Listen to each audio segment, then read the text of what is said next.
സംസ്ഥാനത്ത് public service commission അംഗങ്ങളെ സിപിഎമ്മും ഘടകകക്ഷികളും കൂടി ലേലത്തിൽ വെച്ചിരിക്കുകയാണ്. ഈ നിയമനം മുഴുവൻ ഇന്ന് കേരളത്തിന് അപമാനകരമായ നിലയിലേക്കായി മാറിയിരിക്കുകയാണ്. കോഴിക്കോട് സിപിഎമ്മിന്റെ പ്രാദേശിക നേതാവ് ഡോക്ടർ ദമ്പതിമാരുടെ കയ്യിൽ നിന്ന് PSC അംഗമായി നിയമിക്കാൻ പൊതുമരാമത്ത് മന്ത്രിയെയും CPM ജില്ലാ സെക്രട്ടറിയെയും ജില്ലയിലെ CPM MLA-മാരെയും ചൂണ്ടിക്കാട്ടി 60 ലക്ഷം രൂപ കരാറുറപ്പിച്ച് 22 ലക്ഷം രൂപ അഡ്വാൻസ് വാങ്ങിച്ചു.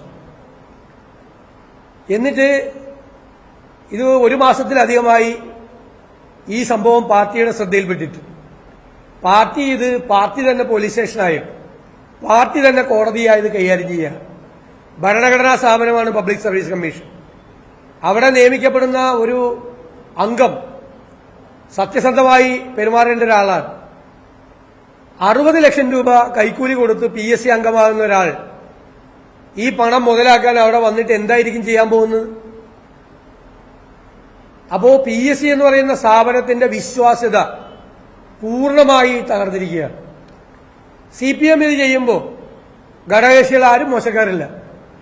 NCP വലിയ തുക ഒരാളുടെ കയ്യിൽ നിന്ന് വാങ്ങിച്ചിട്ടാണ് PSC അംഗത്തെ നിയമിച്ചത് എന്ന് NCPയുടെ നേതാക്കൾ തന്നെ പുറത്തു പറഞ്ഞിരിക്കുന്നു. ജനതാദൾ എസിന്റെ നേതാക്കൾ അവര് പണം വാങ്ങിച്ചു ലേലത്തിൽ വെച്ചിരിക്കുകയാണ്. നിയമനം ഒരു കൊല്ലമായിട്ട് ലേലത്തുക ഉറപ്പിക്കാതെ വെച്ചിരിക്കുകയാണെന്ന് പറയും. INL പണം മേടിച്ചു എന്നുള്ള ഇതെല്ലാം അതാത് പാർട്ടികളിൽ നിന്ന് തന്നെയാണ് ഈ ആരോപണങ്ങളെല്ലാം ഉയർന്നു വന്നിരിക്കുന്നത്. ഇന്ന് നമ്മളെ എല്ലാവരെയും അത്ഭുതപ്പെടുത്തിക്കൊണ്ട് മുഖ്യമന്ത്രി ഇങ്ങനെ ഒരു സംഭവമില്ല എന്ന മട്ടിൽ നമ്മൾ ഈ പരാമർശിച്ച ഈ സംഭവത്തിന്റെ അകത്തേക്ക് കടക്കാതെ മാറിപ്പോയിരിക്കുകയാണ്. അതേ PSCക്ക് ഒരു കുഴപ്പം പറ്റിയിട്ടില്ല എന്നാണ് പറയുന്നത്.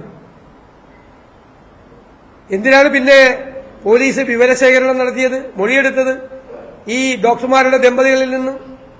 എന്തിനാണ് പാർട്ടി സംസ്ഥാന സെക്രട്ടറി ശ്രീ MV ഗോവിന്ദൻ ഈ ഗുരുതരമായ ആരോപണം പാർട്ടിയും സർക്കാരും പരിശോധിക്കും എന്ന് പറഞ്ഞത്? എന്നിട്ടിപ്പോ മുഖ്യമന്ത്രി അതെല്ലാം തേച്ചു മായ്ച്ച് കളയാൻ വേണ്ടി ശ്രമിക്കുകയാണ്.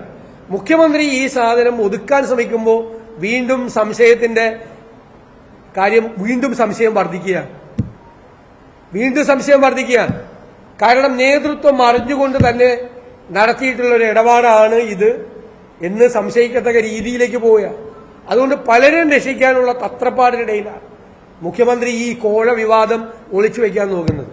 പാർട്ടിയിൽ ഇത് അങ്ങാടിപ്പാട്ടാണ്. പാർട്ടിയിലെ മുഴുവൻ ആളുകൾക്ക് അറിയാം. നിങ്ങൾക്ക് എല്ലാവർക്കും അറിയാവുന്നതുപോലെ പൊതുമരാമത്ത് മന്ത്രി കൊടുത്ത പരാതിയിൽ കോഴിക്കോട് പാർട്ടിയിൽ ഒരു കോക്കസ് ഉണ്ട് എന്ന് പറഞ്ഞിരിക്കുന്നു. കണ്ണൂർ പാർട്ടി വിട്ട ആളുകൾ അധോലോക സംഘമാണ് പാർട്ടിയെ നിയന്ത്രിക്കുന്നതെന്ന് പറയുന്നു. അപ്പൊ ജീർണത ബാധിച്ച പാർട്ടിയായി, കച്ചവടം നടത്തുന്ന പാർട്ടിയായി, സർക്കാർ സ്ഥാപനങ്ങളെ, ഭരണഘടനാ സ്ഥാപനങ്ങളെ പോലും കളങ്കപ്പെടുത്തുന്നവരായി അവർ മാറിയിരിക്കുന്നു. അപ്പോ ഈ CPM ഇതാണ് ചെയ്യുന്നതെങ്കിൽ ഘടകകക്ഷികൾ അത് തന്നെ ചെയ്തുകൊണ്ടിരിക്കുകയാണ്. ലക്ഷക്കണക്കിന് ഉദ്യോഗാർത്ഥികൾ പ്രതീക്ഷ അർപ്പിച്ചിരിക്കുന്ന സ്ഥാപനമാണ് പബ്ലിക് സർവീസ് കമ്മീഷൻ. ആ സ്ഥാപനത്തിന്റെ വിശ്വാസ്യത മുഴുവൻ തകർക്കുന്ന ഈ നടപടിയാണത്. അതുകൊണ്ട് ഞങ്ങൾ സമരത്തിലേക്ക് പോകും. ഈ കേസ് അന്വേഷിച്ചേ മതിയാവൂ. ഈ കേസിൽ ഉത്തരവാദികളായ ആളുകളെ നിയമത്തിന്റെ മുന്നിൽ കൊണ്ടുവന്നേ മതിയാവൂ. പാർട്ടി പോലീസ് സ്റ്റേഷനും പാർട്ടി കോടതിയും ആവാൻ പറ്റില്ല എന്നുള്ള ശക്തമായ നിലപാട് ഞങ്ങൾ സ്വീകരിക്കുക.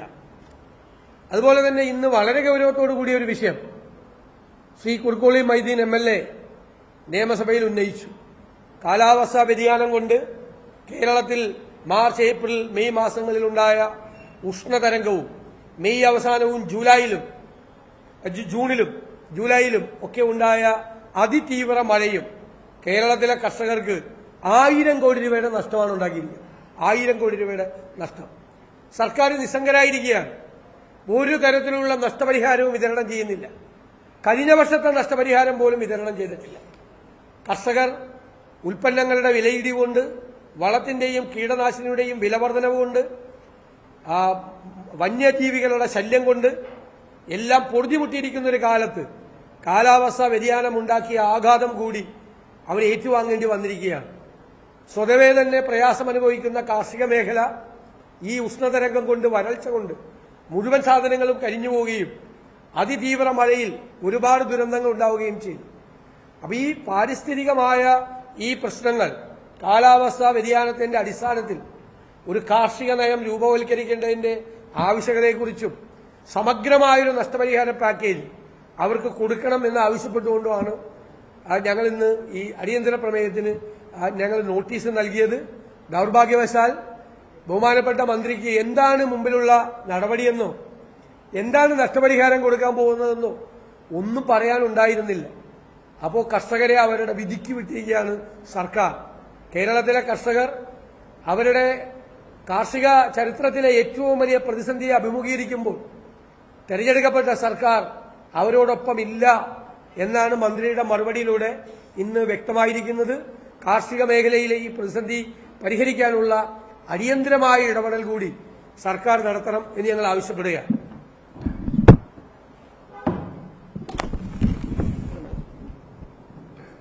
ബഹുമാനപ്പെട്ട പ്രതിപക്ഷ നേതാവ് ചൂണ്ടിക്കാണിച്ചതുപോലെ കാർഷിക രംഗത്തെ പ്രശ്നങ്ങൾ അതിരൂക്ഷമായി നിൽക്കുന്ന സാഹചര്യം ബഹുമാനപ്പെട്ട ശ്രീ കുക്കുളി മൊയ്തീൻ MLA നിയമസഭയിൽ കൊണ്ടുവന്ന അടിയന്തര പ്രമേയം ചർച്ചയ്ക്കെടുക്കുവാൻ ഗവൺമെന്റ് തയ്യാറായില്ല. എന്നാൽ മന്ത്രി വളരെ നിസ്സഹായാവസ്ഥയിലുള്ള അദ്ദേഹത്തിന്റെ പ്രതികരണം നിർഭാഗ്യകരമായ സുവിശേഷമാണ് കൃഷിക്കാർക്ക് ഇന്ന് അനുഭവിക്കേണ്ടി വരുന്നത്. കാലാവസ്ഥാ വ്യതിയാനവുമായി ബന്ധപ്പെട്ട പ്രശ്നങ്ങളും അതുപോലെ കേന്ദ്ര ഗവൺമെന്റ് കാർഷിക മേഖലയോട് കാണിക്കുന്ന അവഗണനയും ഒക്കെ അംഗീകരിക്കുമ്പോൾ തന്നെ ഇന്നത്തെ സാഹചര്യത്തിൽ സംസ്ഥാന ഗവൺമെന്റിന് കൃഷിക്കാർക്ക് വേണ്ടി എന്തെല്ലാം കാര്യങ്ങൾ ചെയ്യാൻ പറ്റും, ചെയ്യേണ്ട കാര്യങ്ങൾ സംസ്ഥാന ഗവൺമെന്റ് ചെയ്യുന്നില്ല എന്ന ഗുരുതരമായ പ്രശ്നം കൂടി ഇതിന്റെ കൂടെ ഞങ്ങൾ ചൂണ്ടിക്കാണിക്കുകയുണ്ടായി. ഇപ്പൊ നെൽ കർഷകർക്ക് നെല്ല് കഴിഞ്ഞ വർഷം സംഭരിച്ചതിന്റെ പണം ഇതുവരെ കൊടുത്തു തീർന്നിട്ടില്ല. ഇപ്പോഴും ആ കാര്യത്തിൽ കുടിശ്ശിക നിൽക്കുകയാണ്. ആളുകൾ വിഷമിക്കുകയാണ്. PRSന്റെ കാര്യം പ്രതിപക്ഷ നേതാവ് പ്രത്യേകമായി നിയമസഭയിൽ എടുത്തു പറയുകയുണ്ടായി. അപ്പൊ കർഷകർക്ക് ബാങ്ക് വായ്പ ഉൾപ്പെടെയുള്ള കാര്യങ്ങൾ പോലും പറ്റാത്ത അവസ്ഥയിലാണ്. സത്യത്തിൽ ഗവൺമെന്റ് നെൽകർഷകരെ മുഴുവൻ വഞ്ചിച്ചിരിക്കുകയാണ്. അടുത്ത കൃഷി ഇറക്കേണ്ട സമയമായി. കൃഷി ഇറക്കാൻ കഴിയുന്നില്ല. അവർ മുന്നോട്ട് എങ്ങനെ പോകുമെന്നറിയാൻ കഴിയാതെ കൃഷിക്കാരൻ. ഇതാണ് ആലപ്പുഴയിൽ ഒരു നെൽകർഷകർ പ്രസാദിന്റെ ആത്മഹത്യ ഉൾപ്പെടെയുള്ള വിഷയങ്ങൾ ഉണ്ടായത് ഈ പശ്ചാത്തലത്തിലാണ്. അതുപോലെ തന്നെ കഴിഞ്ഞ പ്രാവശ്യം കൃഷി നശിച്ച കൃഷിക്കാർ അവർക്ക് ഇത് നഷ്ടപരിഹാരം കൊടുക്കുന്നത് ഗവൺമെന്റ് കൊടുക്കണം, സംസ്ഥാന ഗവൺമെന്റ് കൊടുക്കേണ്ട, ഇതുവരെ കൊടുത്തിട്ടില്ല. ഞാൻ നെല്ലിന്റെ റബ്ബറിന്റെ വിഷയം കൂടെ ചൂണ്ടിക്കാണിച്ചു. റബ്ബർ കർഷകർക്ക് വേണ്ടി ഇപ്പൊ 206 രൂപ ഇന്ന് റബ്ബറിന്റെ വിലയുണ്ട്. റബ്ബർ കൃഷിക്കാർക്ക് വിലസ്ഥിരതാ ഫണ്ട് LDF കൊണ്ടുവന്നിരിക്കുന്നതിന്റെ ആനുകൂല്യം 160 രൂപയാണ് എപ്പോഴും കൊടുത്തുകൊണ്ടിരിക്കുന്നത്. ബട്ട് ഈ ബഡ്ജറ്റിൽ 170 പ്രഖ്യാപിച്ചു, കൊടുക്കേണ്ടി വന്നിട്ടില്ല. ഇപ്പൊ 206 രൂപ ഉള്ളതുകൊണ്ട് സർക്കാരിന്റെ വിലസ്ഥിരതാ ഫണ്ടിന് ഒരു പ്രസക്തിയില്ല. സത്യത്തിൽ LDF പ്രഖ്യാപിച്ച് 250 രൂപ വിലസ്ഥിരതാ ഫണ്ട് കൊടുക്കുമെന്ന് LDF പ്രഖ്യാപിച്ചാണ്. 8 വർഷമായി ഇതുവരെ കൊടുത്തിട്ടില്ല. അപ്പൊ LDF 250 രൂപ കൊടുത്താൽ കൃഷിക്കാരന് എന്തെങ്കിലും ഉപകാരം കിട്ടുമെന്ന് വിചാരിക്കുക. അത് അത്തരത്തിലുള്ള ഒരു കാര്യങ്ങളും ചെയ്യാൻ ഗവൺമെന്റ് തയ്യാറാകുന്നില്ല. കാർഷിക മേഖലയെ പൂർണ്ണമായിട്ടും അവഗണിച്ചുകൊണ്ട് മുന്നോട്ട് പോകുന്ന സമീപനം കൃഷിയുമായി ബന്ധപ്പെട്ടിട്ടിരിക്കുന്നു. അതുപോലെ PSC ഇപ്പം ബഹുമാനപ്പെട്ട പ്രതിപക്ഷ നേതാവ് ഈ വിഷയം നിയമസഭയിൽ കൊണ്ടുവന്നപ്പോൾ PSCയുടെ വിശ്വാസ്യത സംരക്ഷിക്കാൻ UDF പ്രതിജ്ഞാബദ്ധമാണെന്ന നിലപാടെടുത്തുകൊണ്ട് തന്നെയാണ് പ്രതിപക്ഷ വിഷയം കൊണ്ടുവരുന്നത്. പക്ഷേ LDF ഇത് കച്ചവടാക്കിയിരിക്കുന്നതാണ്. PSCയുടെ വിശ്വാസം തകർക്കരുതെന്ന് മുഖ്യമന്ത്രി പറയുമ്പോൾ തന്നെ വ്യക്തമായ അഴിമതിയാണ് എന്ന് പറഞ്ഞുകൊണ്ട് ചൂണ്ടിക്കാണിച്ച കാര്യങ്ങൾക്ക് ബഹുമാനപ്പെട്ട മുഖ്യമന്ത്രി മറുപടി പറഞ്ഞില്ല, ഒഴിഞ്ഞുമാറുകയാണ് ചെയ്തത്. അപ്പോൾ PSCയുമായി ബന്ധപ്പെട്ട് PSC മെമ്പർമാരെ നിയമിക്കുന്നത് പണം വാങ്ങിച്ചിട്ടാണ്, അഴിമതിയിലൂടെയാണെന്ന് പറയുന്നത് കേരളത്തിൽ എത്ര അപമാനമാണ്. അതുകൊണ്ട് ഈ അഴിമതിയെക്കുറിച്ച് അന്വേഷണം നടത്താൻ ഗവൺമെന്റ് തയ്യാറാകണം എന്നുകൂടി ഉന്നയിക്കുന്നു. ഞങ്ങൾ ഒരു വിഷയം കൂടി ഇന്ന് കൊണ്ടുവരികയുണ്ടായി. നമ്മുടെ റേഷൻ വ്യാപാരികൾ 2 ദിവസമായി കടയടച്ച് ഇവിടെ രാപ്പകൽ സമരം രക്തസാക്ഷി മണ്ഡപത്തിൽ നടന്നുകൊണ്ടിരിക്കുകയാണ്. പ്രതിപക്ഷ നേതാവ് ശ്രീ VD സതീശൻ വൈകുന്നേരം സമാപന യോഗത്തിൽ പങ്കെടുക്കുകയാണ്. ഞങ്ങൾ നിയമസഭയിൽ പറഞ്ഞു, ഈ റേഷൻ കടകൾ അടച്ചിട്ടുണ്ടെങ്കിൽ മുന്നോട്ട് പോകാൻ പറ്റും. അപ്പൊ റേഷൻ കടക്കാരുടെ പ്രശ്നങ്ങൾ ചർച്ച ചെയ്ത് പരിഹരിക്കണം. പൊതുവിതരണ മേഖല തകർന്ന തരിപ്പണമായി റേഷൻ കടകളിൽ സാധനങ്ങളില്ല, സപ്ലൈകോയിൽ സാധനങ്ങളില്ല. ഗുരുതരമായ ഈ സ്ഥിതിവിശേഷം ഗവൺമെന്റ് പരിഹരിക്കുന്നതിന് വേണ്ടിയുള്ള ഇടപെടൽ നടത്തണമെന്ന ആവശ്യം കൂടി ഇന്ന് നിയമസഭയിൽ ഞങ്ങൾ ഉന്നയിച്ചിരിക്കുകയാണ്.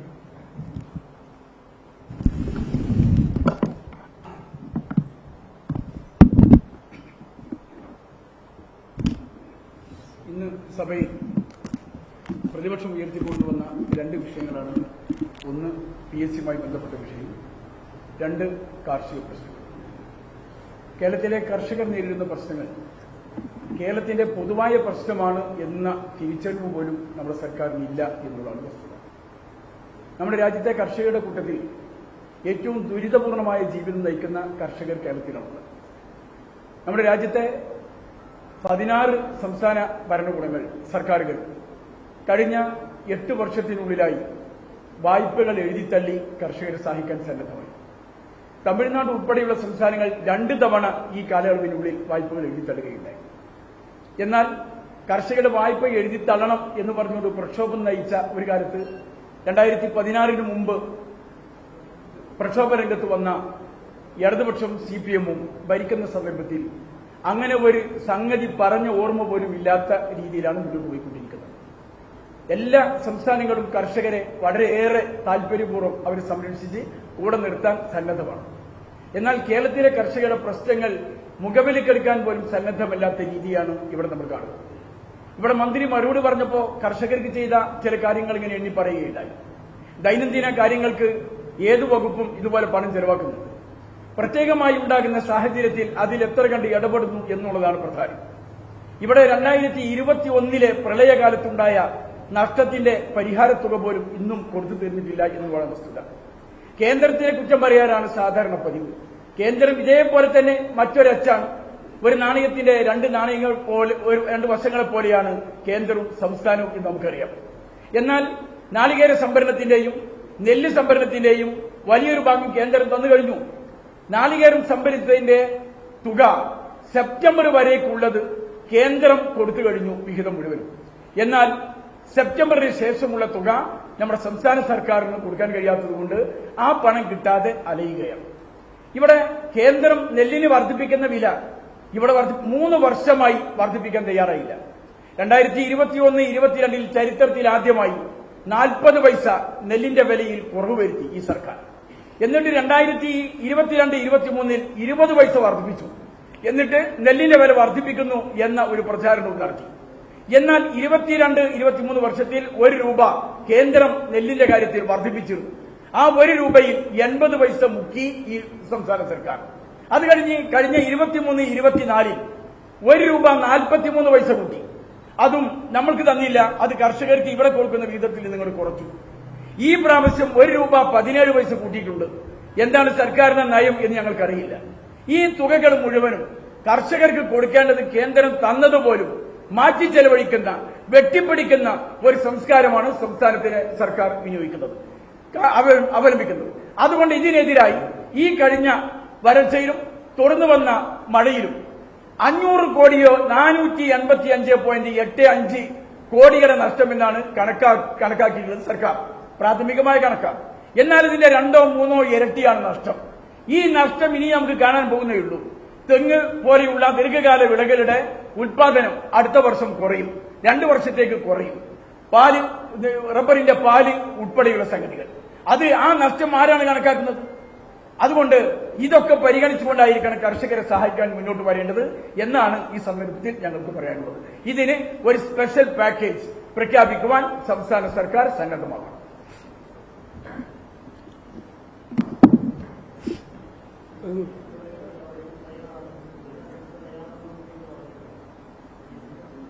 ഇല്ല, അദ്ദേഹം ഇങ്ങനൊരു സംഭവത്തെക്കുറിച്ച് മറുപടിയിൽ ഒന്നും പറഞ്ഞില്ലല്ലോ. ഇങ്ങനൊരു പരാതി പോലും കിട്ടിയിട്ടില്ലെന്നല്ലേ പറഞ്ഞു. ഇന്ന് രാവിലെ ഒരു യൂത്ത് കോൺഗ്രസ് അയച്ച പരാതി മാത്രമേ ഉള്ളതെന്നാണ് മുഖ്യമന്ത്രി പറഞ്ഞത്. അവരുടെ കയ്യിൽ, CPM നേതാക്കളുടെ കയ്യിൽ, മുഖ്യമന്ത്രി ഉൾപ്പെടെയുള്ളവരുടെ കയ്യിൽ, പൊതുമരാമത്ത് മന്ത്രി അടക്കമുള്ളവരുടെ കയ്യിൽ ഈ വിഷയമുണ്ടല്ലോ. എന്നിട്ട് ഇവരെന്തിനാണ് ഇത് ഒളിച്ചു വെച്ചത്? ഇവർ പോലീസിന് കൊടുക്കണ്ടേ?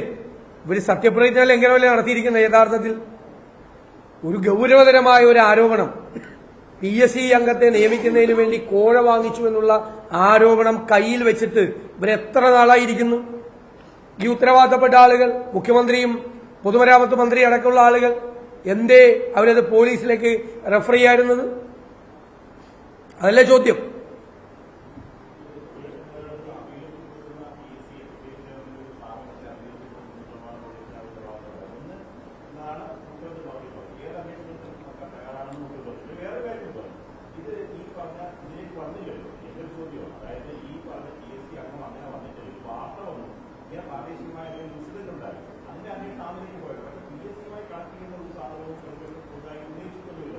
ഞാൻ ചോദിക്കുന്നത്, NCPയുടെ അംഗത്തെ നിയമിച്ചു, നിയമിച്ചല്ലോ. നിയമിച്ചതിന് ശേഷമാണ് മന്ത്രി എ കെ ശശീന്ദ്രന്റെ മുൻ പ്രൈവറ്റ് സെക്രട്ടറിയുടെ ഫോൺ സംഭാഷണം പുറത്തു വന്നുകൊണ്ട് അവിടെ ലക്ഷങ്ങൾ വാങ്ങിച്ചു എന്ന് വന്നത് അല്ലേ? ആണല്ലോ. ഇവിടെ പാർട്ടിയിലെ അജ്ഞാതനായിട്ടുള്ള ഒരാളല്ല, പാർട്ടിയിലെ ഏരിയ കമ്മിറ്റി അംഗം, പൊതുമരാമത്ത് മന്ത്രിയുടെ ലോക്കൽ കമ്മിറ്റിയിൽ തന്നെയുള്ള അംഗം, അതേ ലോക്കൽ കമ്മിറ്റി, അവിടുത്തെ CPM നേതാക്കന്മാരുടെ സന്തത സഹചാരി. അപ്പൊ നിങ്ങൾ തന്നെ മാധ്യമങ്ങൾ തന്നെ അവരുടെയൊക്കെ ഇയാളുടെ പടം കൊടുക്കുന്നുണ്ടല്ലോ, ആരുടെ കൂടെ? ഇവരുടെയൊക്കെ കൂടെ നടക്കുന്ന ഒരു പാർട്ടിക്കാരനെ കുറിച്ചാണ് ആരോപണം. അപ്പൊ ചൂണ്ടിക്കാണിച്ച് കാശ് മേടിക്കാൻ പറ്റും. അതാണ് CPM-ൽ ഇപ്പൊ നടക്കുന്നത്. CPM നടക്കുന്നത്. ഇനി ഇയാൾ പറഞ്ഞ് കാശ് മേടിച്ച CPM അംഗത്തെ PSC അംഗമായിട്ട് നിയമിച്ചതിന് ശേഷം മാത്രം മതിയോ ഈ ആരോപണം? അപ്പൊ നടന്നുകൊണ്ടിരിക്കുകയാണ്. 4 പാർട്ടികളിൽ നിന്നാണ് ആരോപണം വന്നിരിക്കുന്നത്. CPM, NCP, ജനതാദള്, അതുപോലെ INN, ഘടകകക്ഷികളൊക്കെ എല്ലാവരും വിൽപ്പനയ്ക്ക് വെച്ചിരിക്കുകയാണ്, ലേലത്തിന് വെച്ചിരിക്കുകയാണ് ഈ സംഭവം. അപ്പൊ ഞങ്ങളാണോ PSCയെ അപകീർത്തിപ്പെടുത്തുന്നത്? അല്ലെ CPM-ഉം ഈ ഘടകകക്ഷികളുമാണോ? ഈ PSC അംഗത്തിന്റെ നിയമനം ലേലത്തിന് വെക്കുന്ന ആളുകളാണോ PSC അപകീർത്തിപ്പെടുത്തുന്നത്? ചുമ്മാ അങ്ങ് പറഞ്ഞാൽ പോരെ. എന്തൊരു ഗുരുതരമായ ആരോപണമാണ്. എന്നിട്ട് അന്വേഷിക്കും എന്ന് പറഞ്ഞിട്ട് ഇത്ര നാളായിട്ട് എന്റെ അന്വേഷിക്കാത്തത്? എത്ര ദിവസമായിട്ട് ഇത് ലൈവായി നിൽക്കുന്നു? മാധ്യമങ്ങളിൽ ഇത് ലൈവായി നിൽക്കുന്നതിന് മുമ്പ് തന്നെ അവർക്കറിയാലോ, പാർട്ടിക്കാർക്ക് ചോർന്ന് കിട്ടിയതല്ലേ. എല്ലായിടത്തും കുഴപ്പമാണ്. ഞാൻ പറഞ്ഞല്ലോ, കണ്ണൂര് സ്വർണം പൊട്ടിക്കല്, മയക്കുമരുന്ന്, കള്ളക്കടത്ത്, കൊലപാതകം, എല്ലാ വൃത്തികേടുമുണ്ട്. കോഴിക്കോട് ഒന്നും വ്യത്യാസമല്ല. അടുത്ത ദിവസം വരാൻ പോകുന്ന കാര്യങ്ങൾ നോക്കിക്കോ നിങ്ങൾ. വെയിറ്റ് ചെയ്യും. ഇതിനേക്കാൾ ഞെട്ടിക്കുന്ന കാര്യങ്ങൾ പുറത്തു വരാൻ പോവാം കോഴിക്കോട് ജില്ലയിൽ നിന്ന് തന്നെ. കോഴ വാങ്ങിയല്ലോ. കോഴ വാങ്ങിയത് നടത്താൻ വേണ്ടിയിട്ടല്ലേ, നടത്താൻ പോകുന്നതിനിടയിലല്ലേ പുറത്തു വന്ന്. പാർട്ടി തന്നെ ഒരു വിഭാഗം, ഞങ്ങളാരുമല്ലല്ലോ പുറത്തു കൊണ്ടുവന്ന്, പാർട്ടി തന്നെ ഒരു വിഭാഗമല്ലേ ഇത് പുറത്തു കൊണ്ടുവന്ന്. പാർട്ടിയിലിപ്പോ എല്ലാവരും തമ്മിൽ നല്ല സ്നേഹത്തിലായതുകൊണ്ടല്ലേ കണ്ണൂരിൽ നിന്നും ഈ കോഴിക്കോട് നിന്നൊക്കെ വാർത്ത പുറത്തു വരുന്നത്. മറ്റൊരു അയൺ സ്ക്രീനിന്റെ പുറകിലല്ലായിരുന്നു ഇതൊക്കെ. നമുക്കാർക്കെങ്കിലും അറിയാമായിരുന്നു ഇതിന്റെ അകത്ത്. ഇപ്പോ ഇലക്ഷൻ കഴിഞ്ഞ് തോറ്റു കഴിഞ്ഞപ്പോ അങ്ങോട്ടും ഇങ്ങോട്ടും പരസ്പരം പഴിചാരി ഇതുവരെ നടന്നിരുന്ന കച്ചവടങ്ങളൊക്കെ പുറത്തു വരികയാണ്. കച്ചവടമാണ് നടക്കുന്നത്. ജില്ലാ തലത്തിലും സംസ്ഥാന തലത്തിലും എല്ലാം കച്ചവടമാണ് നടക്കുന്നത്. ഒരു മുതിർന്ന നേതാവ് എന്നോട് പറഞ്ഞത്, ജില്ലാ കമ്മിറ്റി ഓഫീസുകളിലെ ഏരിയ കമ്മിറ്റി ഓഫീസുകളിൽ രാവിലെ 10 മണി മുതൽ നെഗോസിയേഷൻസ് ആണ്, വിവിധ മുറികൾ. അതാണ് നടക്കുന്നത്. അത്രയും ജീർണത ബാധിച്ചു CPM-ന്.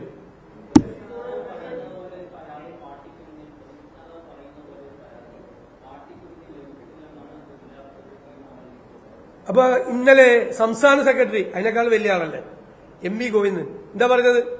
സർക്കാരും പാർട്ടിയും ഈ ആരോപണം പരിശോധിക്കും എന്നാണ് പറഞ്ഞത്. ഈ ജില്ലാ സെക്രട്ടറിയൊക്കെ ഇതിന്റെ പാർട്ടാണ്. ഏത് അവിടുത്തെ ഈ കോക്കസിന്റെയും മറ്റു കാര്യങ്ങളുടെയും പാർട്ടാണ്. മനസ്സിലായി? ഇതിന്റെ ഭാഗമാണ് അവരെല്ലാം. ഈ ആരോപണ വിധേയനായ ആള് പുള്ളിയുടെ കൂടെ നിൽക്കുന്ന പടം വന്നല്ലോ. സംസ്ഥാന സെക്രട്ടറി എന്താ പറഞ്ഞത്?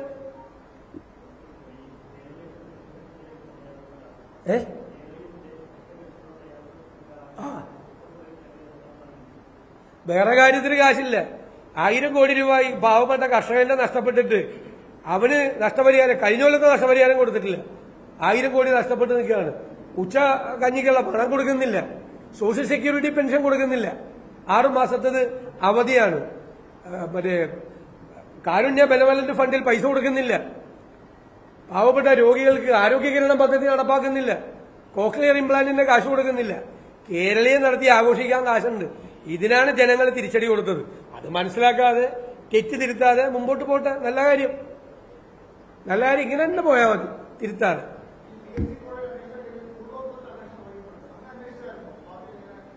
ഞാൻ ഈ നാട്ടുകാരനല്ല, ഞാൻ മാവിലായിക്കാരനാണ്.